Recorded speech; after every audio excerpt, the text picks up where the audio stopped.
Now, somewhere out there in the ether, every now and then, from under his rock in his little cave somewhere, I don't know where he lives, comes alternate media Bob.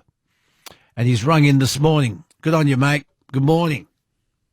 Good morning, Luke. How are you, buddy? I'm very, very good, Bob. Bob watches the world through different eyes. He says goodbye to the usual mainstream media, and he looks at things through his eyes. He has a team of people out there watching the world, and from time to time he rings in here on the night shift. You've been doing this for a few years now. When did you first ring me? I think it was would have been just before Trump won the election. I think that's how I rang in. It was actually talking about that. Was it? I believe at the time my first call, you'd have to check, but I believe my first call might have actually been to say Trump was going to win. Yeah, you were the first, and I argued with you. I thought I knew better. I said, "There's no way this bloke can win. No way. No, not win. Win pre-selection over Hillary." And I thought, no, Hillary will take the Republicans into the election. Yeah. And you said, no, it will be Donald Trump. And then you also said, and Donald Trump will win. He only served one term. He can serve two. I was reading online the other day that the experts and the pollsters are saying he can't win. He won't run for he may put his hand up, but he won't win the next election. Well, these are the same pollsters that said he wouldn't win in 2016. Yes. So do you think he will run and will win? Okay, so Sebastian Gorka has just said that, and this is what he's saying, right? So this is not what I'm saying. This is what Sebastian Gorka is saying. He is saying that Trump will make an announcement over the next few days. I reckon Trump will not only win. He's definitely going to put his name down, but I reckon he has a really, really good chance to win because of everything that's happening over in the US at the moment. You've got to remember, right? Biden's been in power for 6 months. Yeah, but will he be running against Biden or will it be Harris? To be honest, I don't think it's going to be either of them. Whoa! I don't think. Look, if they run Harris, they've got to be crazy. Harris is not popular, right? You got to remember when they were doing the primaries for the election for 2020, her vote was like 3% of the Democratic vote for the Democratic Party, and Biden was like 30 or something %, right? He was the favorite out of the Democratic Party, but it was sort of like it was him, then Bernie Sanders and Elizabeth Warren, and it was those three that were sort of running, right? And then obviously when Biden stepped up and Elizabeth Warren and everything stood down, obviously he took all the Democratic votes. But she's not popular. Nobody likes her. You have these videos where she's laughing and cackling like a witch, and people are like have you seen the video where she's talking to the kids about space? No. No. Okay. So interesting fact. One of those kids in that video is actually a child actor. He's not even a real a real fan. Are you really? Yes. Oh dear, oh dear. He's come out and said he's a child actor. He was a placement. Yes. He was oh my goodness gracious me. But Biden's losing it. I mean, seriously, he can't even remember our Prime Minister's name at an extremely important press conference. I want to thank that fellow down under. Thank you very much, pal. I mean, seriously? It's not even the mental deterioration. It's always been there, right? But you've got that. You've got the laptop that was, by the way, I rang in before the election telling you about Biden's son's laptop. Yeah. The media claimed it was propaganda. Mm. They've since confirmed that it's legit. So, thanks media for, but not only that, but you have the US in the middle of a huge labour shortage. You've got a crisis on the border where you have thousands of people trying to cross the border every day. You have ships that are sitting off the coast of New York. Last count, there was 50-something ships waiting to be unloaded, and they've been out there for months. He's got the Afghanistan disaster. And people are you've got people at sporting events chanting F Biden. all around America. It's all these sporting events all around America. They're all chanting this. No one likes it. Well, okay. I'm just going to write this down. Let me get my Bob. I have a file on you, Bob, by the way. I've had to go into my Bob file. Okay, Wednesday, October 13, 2:07:25 Eastern Standard Time. Bob says Donald Trump will announce he will run as the Republican candidate at the next election, and he will, in fact, win that election. That's what you're saying? I'm saying unless something happens between now and then, like you got to remember, we've got 3 years, right? Unless something drastic happens between now and then, Donald Trump has a really, really good chance of running. And even if he does put his name down, he might also become a bit of a Trojan horse, where he'll put his name down and say, I'm running for president, while he sets up someone like Ron DeSantis. I would love to see Trump and Ron DeSantis as VP running the White House 2024. Oh, Jesus. There he goes. All right. 13353. Now, another story out of the United States that has gripped the world. In fact, it has had a lot of airtime on Australian news channels and Australian news bulletins. In fact, I noticed last Friday, Channel 7 Sunrise had a fairly large segment on this particular story every half hour. And I'm talking about the murder of 22-year-old Gabby Petito and the subsequent disappearance of her fiancé, Brian Laundrie. Why has this sparked worldwide interest and speculation, do you think? There are podcasts that are going off. There's speculation. There are specials. One podcast covering the case is giving daily updates. 41 million hits yesterday. A Google search of Petito's name returned over 41 million hits. It's gone off on TikTok. It's gone off on Twitter. There's well over 1 billion posts with her name as a hashtag now. Why has the murder and the murder of Gabby Petito and the search for her fiancé, Brian Laundrie, created so much international interest, do you think, Bob? First of all, there's nothing better selling for papers and media than a tragedy. So the media is obviously pushing it, and people like YouTube and Facebook and that, they're not censoring the story, right? Because it ticks certain boxes. You know, it's a white guy killing a female, you know, the whole identity politics come into it. So Facebook and that aren't bearing the story, they're actually promoting it. Okay, I get that, but there are murders every day. There are stories like this, particularly coming out of America, every day. Why this particular story? Because it's a distraction. Because the media in the US doesn't want to be talking about everything that's going wrong over in the US. At the moment in the US, it's $6 a gallon to buy fuel in some places. They don't want to focus on that. So what they're doing is they're focusing on this story, trying to distract people away from the stuff that's really happening behind the scenes. Tell us, for those who don't know what we're talking about, you'd have to be living on another planet not to have heard of it. Tell us the story very briefly. So basically this was a camping van life couple that... Young and attractive. Yep. Young, very attractive. And white. Yes. And they decided to basically buy a van, trip around the US, and basically upload videos to YouTube and basically fund their tripping via their ad revenue from things like YouTube. Now, the interesting thing was the day before, I think it was, that she went missing, she was pulled over. They were pulled over by the police. And if you watch the interview with her and the police officer, you can see that she's visibly shaken. She's really upset and she's scared. She looks scared to me anyway. And she admits that her and her boyfriend had just had a huge argument. And this was supposedly the day before she went missing. Look, to be honest, between you and me, I think he did it. My personal opinion. Well, he's done a runner. There's a national manhunt out for this bloke. And a police expert is saying this morning that this is an expert that's a police detective that's been involved in many cases just like this. He believes he's being harboured by somebody who knows him.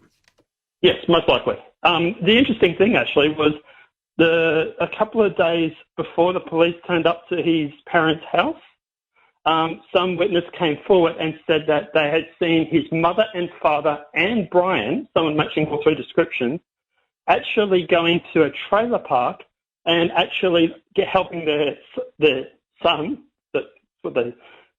moving into the trailer park. Now, by the time the police got there, he had long gone and he's been taken off and he's run again. But according to this witness, like I said, it's a witness, that the mother, the father were actually seen helping their son move into this trailer park about a week or so before the police turned up to the house. And, and this is where, like, that dog, the bounty hunter, this is where he's getting a lot of his information from, is these sort of tips and stuff like that. Yeah. I get the feeling that the media is treating this as some sort of sport. And you've got different media narratives that you just mentioned here. A number of factors are at play. The first is that there are all the elements to allow media outlets to create the strong narrative that you just alluded to around Petito's disappearance and death. You've got all those images and videos that she posted to social media of her road trip, so the media can play with them.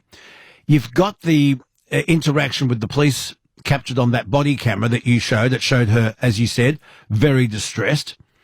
They're attractive, they're white. And now there's a manhunt. So it's turned into kind of, and you tell me if I'm wrong, but I reckon this has sort of turned into a TV movie show. It sells. It's drama that sells. People love drama, right? So at the end of the day, that's why your drama TV shows do so well on TV. It's real life drama. It's like, oh my God, will they catch him today? Oh my God, he just eluded capture. People, you can bet on it. There are betting sites that are accepting. I can't believe this. Betting sites that are saying the hour and the day and the time and the date that he will be caught, and you can actually bet on it. As I said at my introduction, 41 million hits on Google if you Google her name. Yep. Yeah. So she already has a fan base too, which is also why these podcasts are talking about it, because she was insanely popular on YouTube. So she has a base. There's these people that want to know what happened to the person that they've watched. But here's the question that everybody should be asking, right, is we have all this surveillance over in the US and we have the Five Eyes network and everything, and they can't find a guy who's on the run who's 20-something years old. Yeah. Where's all this surveillance that we're supposedly, giving up our freedoms for? I joked on Twitter about a week ago. I turned around and I said, hey, if you want the police to find this guy, tell him that he's not vaccinated. They'll find him within a heartbeat. Yes, very funny, Bob. 133353 is the number. We're talking about the murder of 22-year-old American Gabby Petito and the disappearance of her fiancé, 23-year-old Brian Laundrie. It sparked worldwide media interest and speculation. I'm asking the question this morning, why? When there are similar murders and similar cases like this every day out of the United States, why are we following this? I think Bob's nailed it. She already had a following, and it's turned into a media game. It's turned into a TV show, sort of all on its own. Reality TV. 133353. Just before I let you go, Southwest Airlines, which is the United States' most popular low-cost airline. They had to cancel more than 2,000 flights last Friday through to the weekend. It's actually up to 3,000 now. It's up to 3,000. Thank you for that. They had 337 flights cancelled yesterday morning. Mm-hmm. They're saying it was because of air traffic control, limited staffing in Florida, and also bad weather. You think there's more to this, do you? What's happened? Yeah, so obviously for the alternative sphere, we have networks, right? We have people that contact us and talk to each other and stuff like that. And one of my friends has actually put in contact with a pilot. Now, this pilot actually works for Southwest Airlines, sorry. And Southwest. He's supposed to be possibly on Tucker Carlson tonight. What's actually happening is that he's gone through and he said that it's not because of bad weather, which kind of makes sense because if it's weather, it would only affect one state, right? Not the whole of the US. But he says it's actually a walkout that 6,000 air traffic controllers and pilots have walked out, just rang in sick, because they've been forced to take this mandatory vaccination and they don't want to do it. And that combined with labour shortages already in the US. In the US, if you go to McDonald's, you're flat out getting served sometimes that things like drive-through have been closed because of labour shortages and everything like that. And he says that with that combined with the people walking out with the vaccinations, and people have had enough of this whole vaccination mandate thing. You had New York just recently fire 73,000 nurses, because they weren't getting vaccinated. So this is the problem when you start forcing this sort of stuff. You start mandating that, hey, you have to get the vaccination, otherwise you're going to lose your job. People are like, okay, well, I'll lose my job and I'll move to a state like Florida where it's not going to be compulsory. And they're all packing up and they're moving to these red states, so to speak. But the thing is that people like, for example, in these sort of areas, these other states, they're having problems. They already have the labour shortage. There's only so many hours the aircraft controllers can work. And then you already have people calling in sick because they don't want to do the vaccination mandate. It's very, very interesting. Mandatory vaccinations, a backlash in the United States. The inside information from Bob is that that's what's really happened with Southwest Airlines. Bob, I'll let you go. One last thing. The anti-abortion legislation that has been passed in Texas. We now hear that there are a record amount of people who are signing up to be bounty hunters. Folks, in case you didn't know, it is now illegal to have an abortion in Texas if the fetus has been growing inside the woman for more than 16 weeks. Even if the pregnancy was brought about by incest, even if the pregnancy was brought about by rape, it is now illegal in Texas. And people have been encouraged to dob people in who have assisted in an illegal termination. That is, even Uber drivers that have driven a woman to a clinic, even a truck driver that has driven someone to the border, and you get a $10,000 reward. Can you believe this, Bob? Unfortunately, I can. I don't support it. Look, obviously I would be a hypocrite if I turned around and said my body, my choice when it came to the vax and then not to abortion, right? So when it comes to the abortion, I think people should have the choice to do what they want. I can believe that it is this because you have the people on the opposite side of the spectrum who keep pushing the boundaries. It was supposed to be a case of, and by the way, I think I'd have to double check, but I'm pretty sure that if they were from rape, they can actually still get the abortion, actually, but I'll check. I read exactly the opposite, that even if the pregnancy is brought about by rape, if the fetus gets to 16 weeks or more, it is still... but that may have changed. You'll let me know. Yeah. I'll let you know. But like I said, there's going to be a lot of news coming out over the next 3 months. But what I was going to say was, I can believe it. It's because you get these states, these red states, where they're like, well, look, we give them an inch, they take a mile. So, we're just going to do what we want. And it's a bad thing because all it does is it divides the country. It's like these vaccination mandates, right? It's dividing people. And we should be working together and not dobbing each other in or claiming someone is a insert label here because they don't want to get the vaccination or because they want to go and get an abortion. Well, they've got a fairly big incentive to dob somebody in, $10,000 a pop. $10,000 if you dob somebody in and it leads to a prosecution. That's where it's coming from. But anyway, that's another interesting story. We can talk about that in another night. I've got to let you go. I've got to keep going. I've got lots of callers online. We've got a lot to talk about this morning. It's always good to hear from you, Bob. I'll let you disappear off into the ether, back into your cave, wherever it is you come from. And we'll talk to you next time you ring in. It's going to be sooner rather than later because, like I said, there's a lot of stuff coming out over the next few months. So... All right. Something you can look into for me as well is the Maddie McCann case. They reckon they've found their man. We might look at that tomorrow. Okay, Bob. Not a problem. Thanks, buddy. See you, mate. Bye-bye.